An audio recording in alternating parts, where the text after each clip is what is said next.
Welcome to the I Can't Sleep podcast, where I help you learn a little and sleep a lot. I'm your host, Benjamin Boster, and tonight let's fall asleep learning about Edinburgh, Scotland. Edinburgh is the capital city of Scotland and one of its 32 council areas. The city is located in southeast Scotland and is bounded to the north by the Firth of Forth and to the south by the Pentland Hills. Edinburgh had a population of 506,520 in 2020, making it the second most populous city in Scotland and the seventh most populous in the United Kingdom. The wider metropolitan area had a population of 912,490 in the same year. Recognized as the capital of Scotland since at least the 15th century, Edinburgh is the seat of the Scottish government, the Scottish Parliament, the highest courts in Scotland, and the Palace of Holyrood, the official residence of the British monarch in Scotland. It is also the annual venue of the General Assembly of the Church of Scotland. The city has long been a center of education, particularly in the fields of medicine, Scottish law, literature, philosophy, the sciences, and engineering.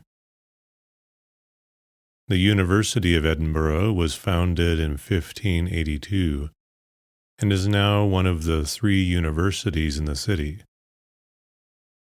The financial center of Scotland, Edinburgh, is the second largest financial center in the United Kingdom, the 4th largest in Europe, and the 13th largest in the world. The city is a cultural center and is the home of institutions including the National Museum of Scotland, the National Library of Scotland, and the Scottish National Gallery. The city is also known as the Edinburgh International Festival and the Fringe, the latter being the world's largest annual international arts festival.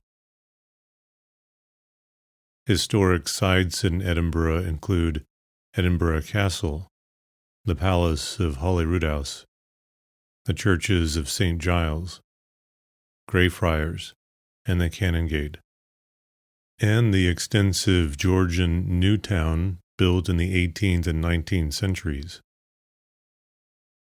Edinburgh's Old Town and New Town together are listed as a UNESCO World Heritage Site, which has been managed by Edinburgh World Heritage since 1999.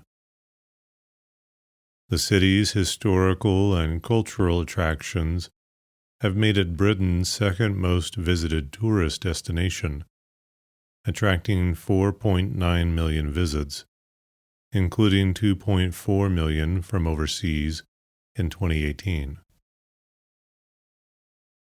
Edinburgh is governed by the City of Edinburgh Council, a unitary authority.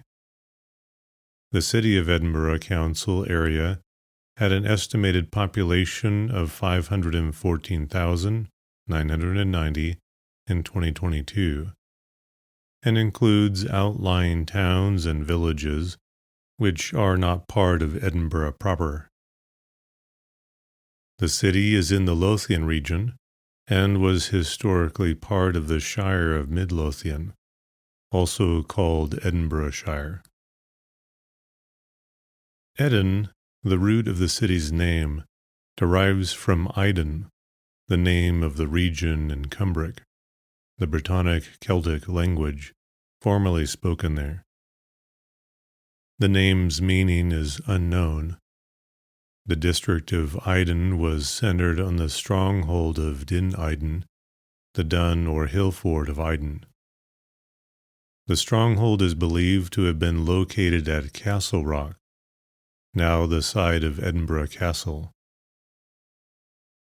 A siege of Din Eidon by Oswald king of the Angles of Northumbria in 638, marked the beginning of 3 centuries of Germanic influence in southeast Scotland that laid the foundations for the development of Scots, before the town was ultimately subsumed in 954 by the kingdom known to the English as Scotland. As the language shifted from Cumbric to Northumbrian Old English and then Scots, the Brittonic din in Din Eidin was replaced by Bura, producing Edinburgh. In Scottish Gaelic, Din becomes Dún, producing modern Dunedin. The city is affectionately nicknamed Old Reekie, Scots for Old Smoky, for the views from the country of the smoke-covered Old Town. A note in a collection of the works of the poet Allan Ramsay explains, Old Reekie, a name the country people give Edinburgh, from the cloud of smoke or reek that is always impending over it. In Walter Scott's 1820 novel, The Abbot, a character observes that yonder stands Old Reekie. You may see the smoke hover over her at 20 miles distance. Thomas Carlyle comments on the phenomenon. Smoke cloud hangs over old Edinburgh, for ever since Aeneas Sylvius's time and earlier, the people have the art, very strange to Aeneas, of burning a certain sort of black stones, and Edinburgh with its chimneys is called Old Reekie by the country people. The 19th century historian Robert Chambers asserted that the sobriquet could not be traced before the reign of King Charles II in the late 17th century.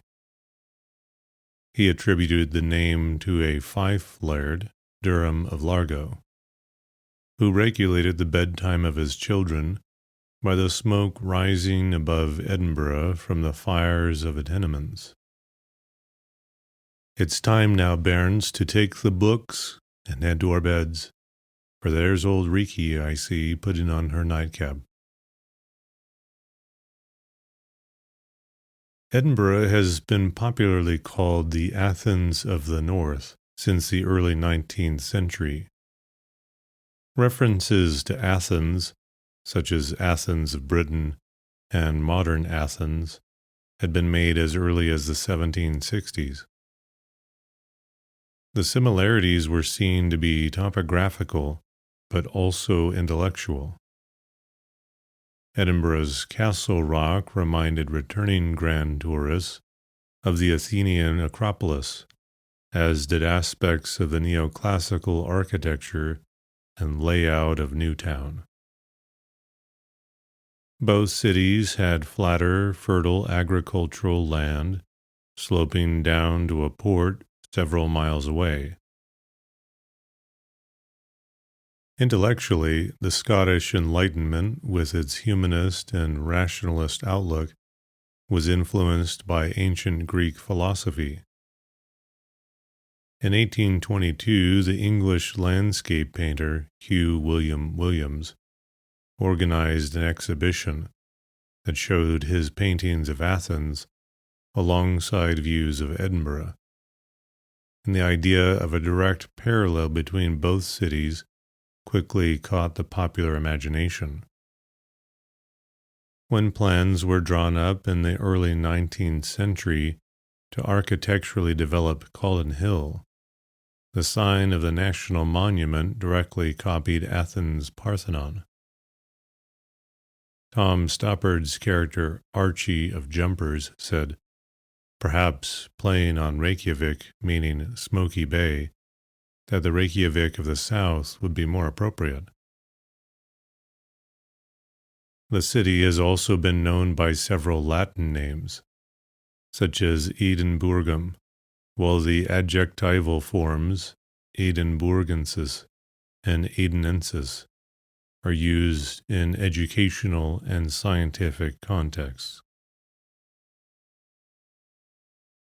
Edina is a late 18th century poetical form used by the Scottish poets Robert Fergusson and Robert Burns. Embra and Embro are colloquialisms from the same time, as in Robert Geary's Embro to the Ploy. Ben Jonson described it as Britain's other eye, and Sir Walter Scott referred to it as yon Empress of the North. Robert Louis Stevenson, also a son of the city, wrote that Edinburgh is what Paris ought to be.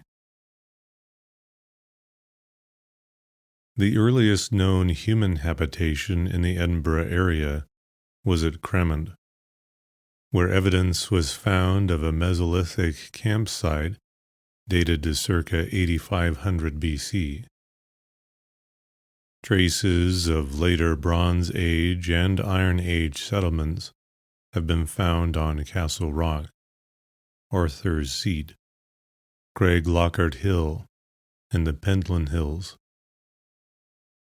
When the Romans arrived in Lothian at the end of the 1st century AD, they found a Brittonic Celtic tribe whose name they recorded as the Votadini.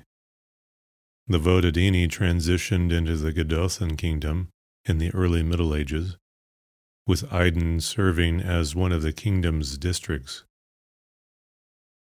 During this period, the Castle Rock site, thought to have been the stronghold of Din Aiden, emerged as the kingdom's major center.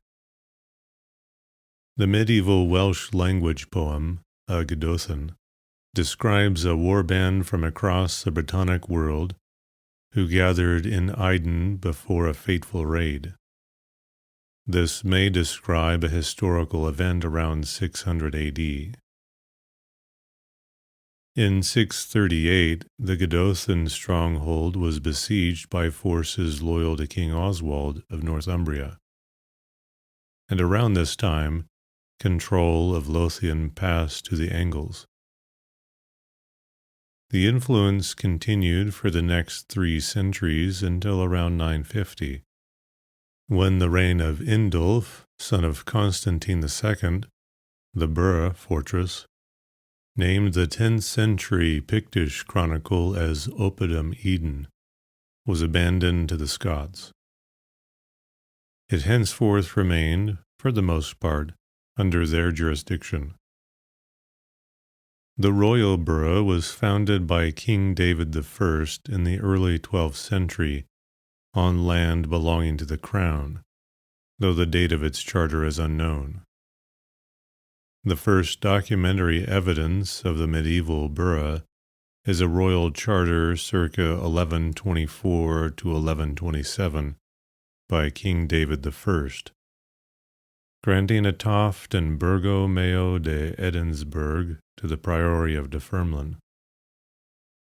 The Shire of Edinburgh seems also to have been created during David's reign, possibly covering all of Lothian at first, but by 1305 the eastern and western parts of Lothian had become Haddingtonshire and Linlithgowshire, leaving Edinburgh as a county town of a shire covering the central part of Lothian, which was called Edinburghshire, or Mid-Lothian, the latter name being an informal but commonly used alternative until the county's name was legally changed in 1947. In the middle of the 14th century, the French chronicler Jean Froissart described it as the capital of Scotland circa 1365, and James III, 1451 to 1488, referred to it in the 5th century as the principal borough of our kingdom.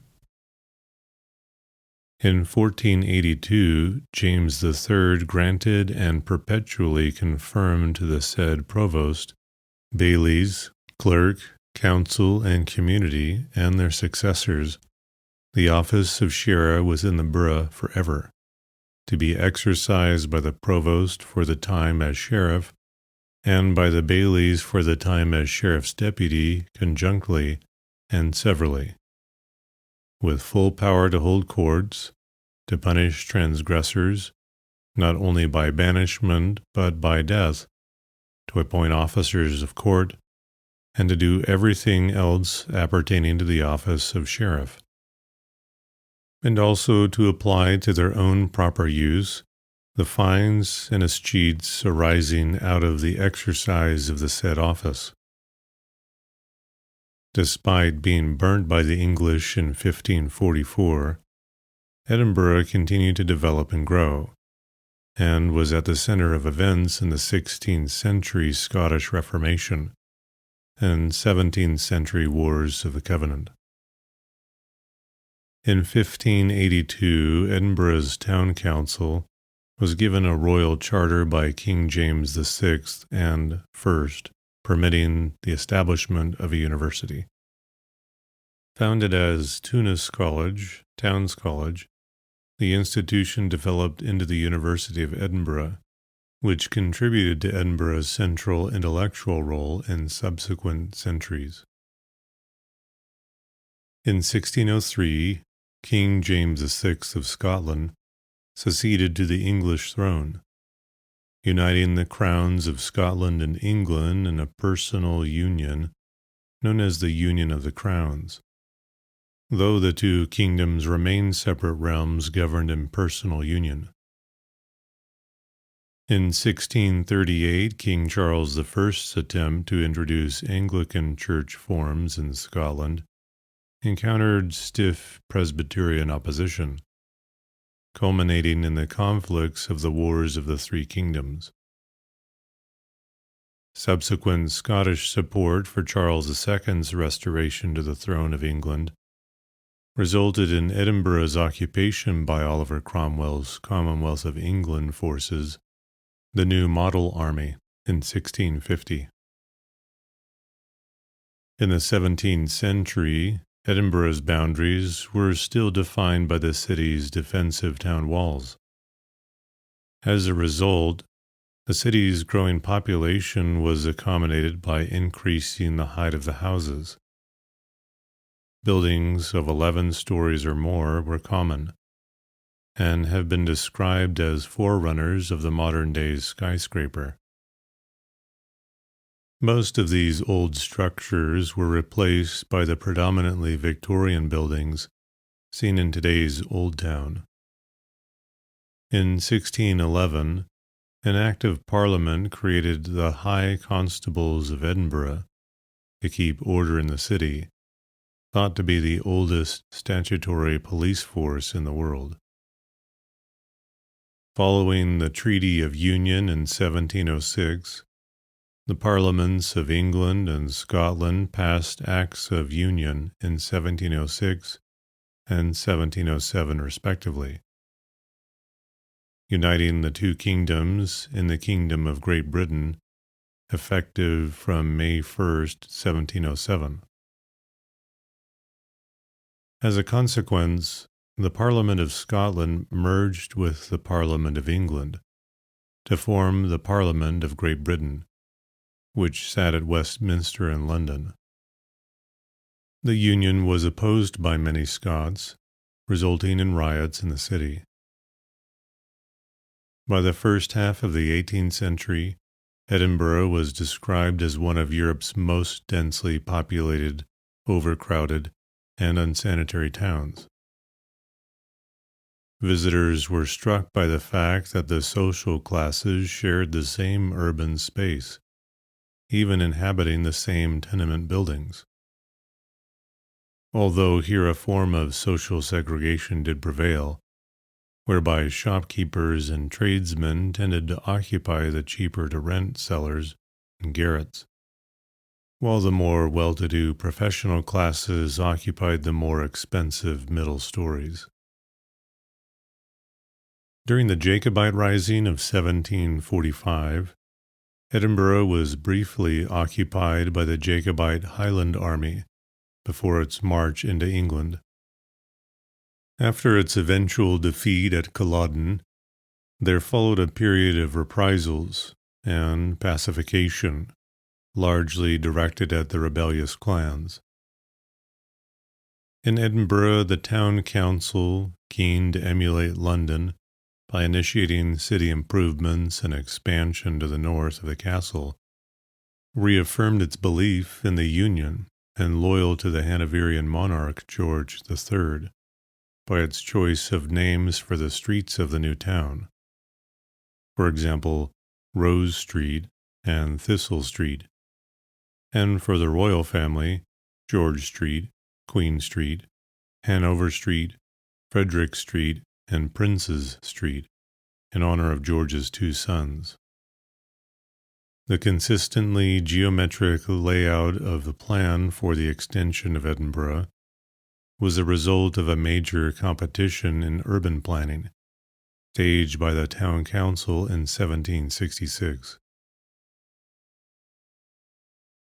In the second half of the century, the city was at the heart of the Scottish Enlightenment, when thinkers like David Hume, Adam Smith, James Hutton, and Joseph Black were familiar figures in its streets. Edinburgh became a major intellectual center, earning it the nickname Athens of the North because of its many neoclassical buildings and reputation for learning, recalling ancient Athens. In the 18th century novel, The Expedition of Humphrey Clinker by Tobias Smollett, one character describes Edinburgh as a hotbed of genius. Edinburgh was also a major center for the Scottish book trade.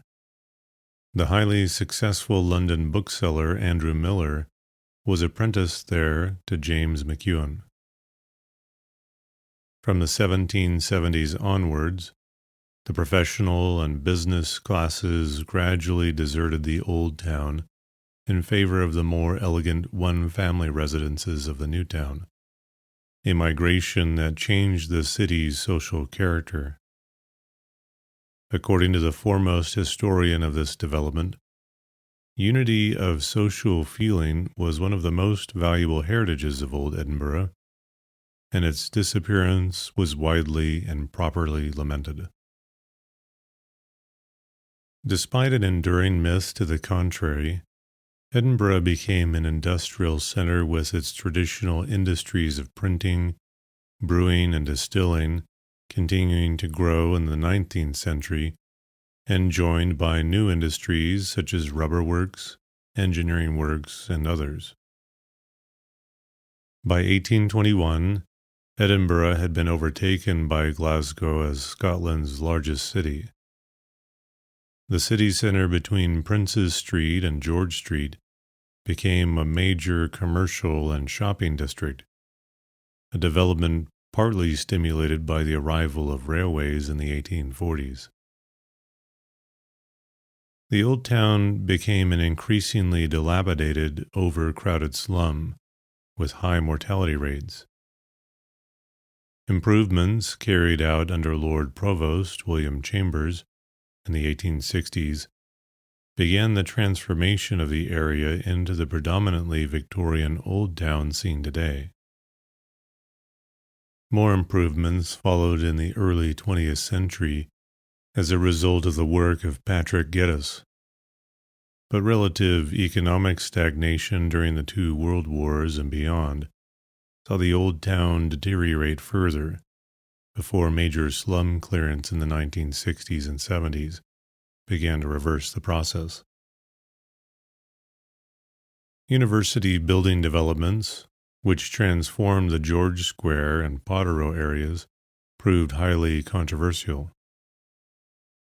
Since the 1990s, a new financial district, including the Edinburgh International Conference Centre, has grown mainly on demolished railway property to the west of the castle, stretching into Fountainbridge, a run-down 19th century industrial suburb which has undergone radical change since the 1980s, with the demise of industrial and brewery premises. This ongoing development has enabled Edinburgh to maintain its place as the United Kingdom's second largest financial and administrative centre after London. Financial services now account for a third of all commercial office space in the city. The development of Edinburgh Park, a new business and technology park covering 38 acres, 4 miles west of the city center, has also contributed to the district council's strategy for the city's major economic regeneration. In 1998, the Scotland Act, which came into force the following year, established a devolved Scottish Parliament and Scottish Executive, renamed the Scottish Government since September 2007. Both based in Edinburgh, they are responsible for governing Scotland, while reserved matters such as defence, foreign affairs, and some elements of income tax remain the responsibility of the Parliament of the United Kingdom in London. In 2022, Edinburgh was affected by the 2022 Scotland bin strikes. In 2023, Edinburgh became the first capital city in Europe to sign the Global Plant-Based Treaty, which was introduced at COP26 in 2021 in Glasgow. Green Party councillor Steve Burgess introduced the treaty.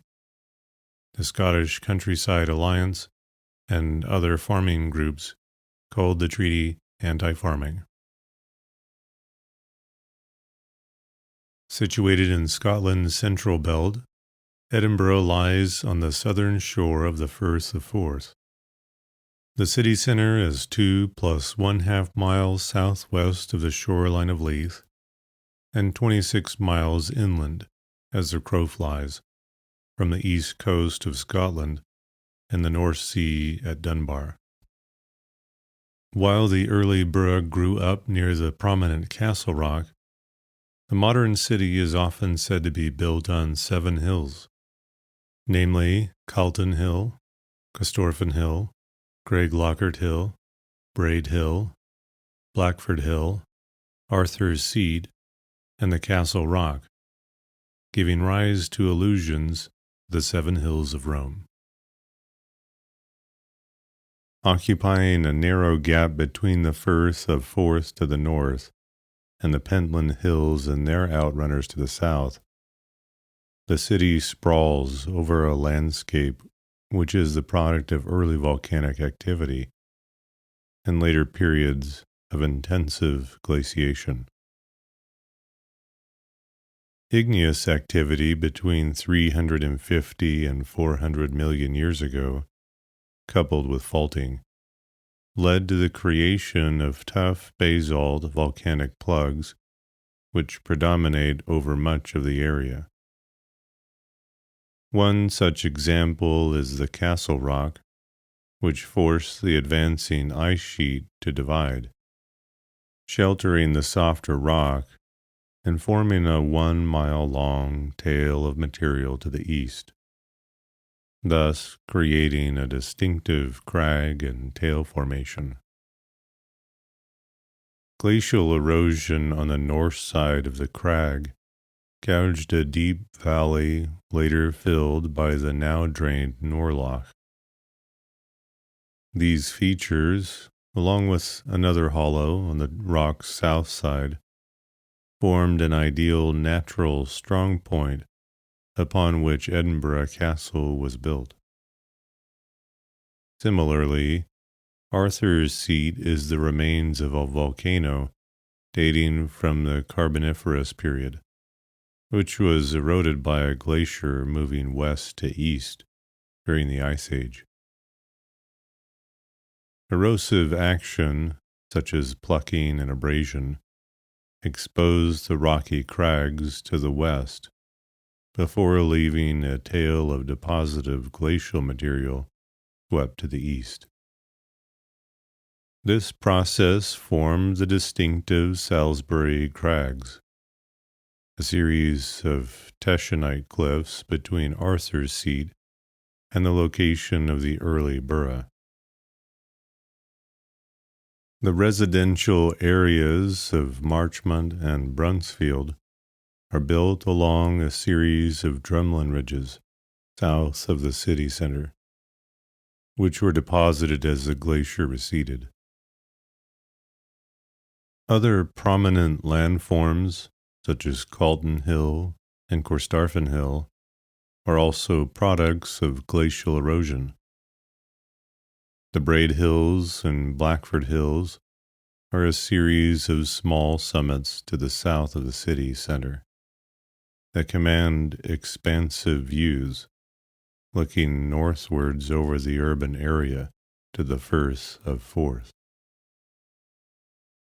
Edinburgh is drained by the river named the Water of Leith, which rises at the Colzium Springs in the Pentland Hills and runs for 18 miles to the south and west of the city, emptying into the Firth of Forth at Leith. The nearest the river gets to the city center is at Dean Village on the northwestern edge of the new town, where a deep gorge is spanned by Thomas Telford's Dean Bridge, built in 1832, for the road to Queensferry.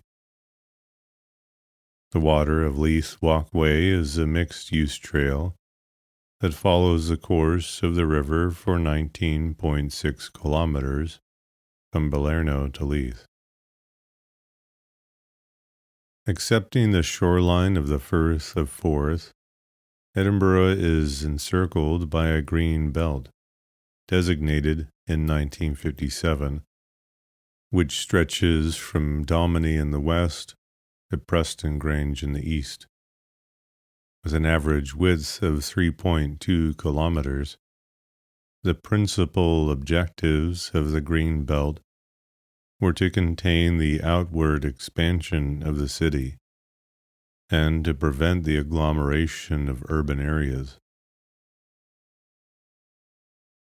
Expansion affecting the green belt is strictly controlled, but developments such as Edinburgh Airport and the Royal Highland Showground at Ingliston lie within the zone. Similarly, suburbs such as Juniper Green and Balerno are situated on green belt land.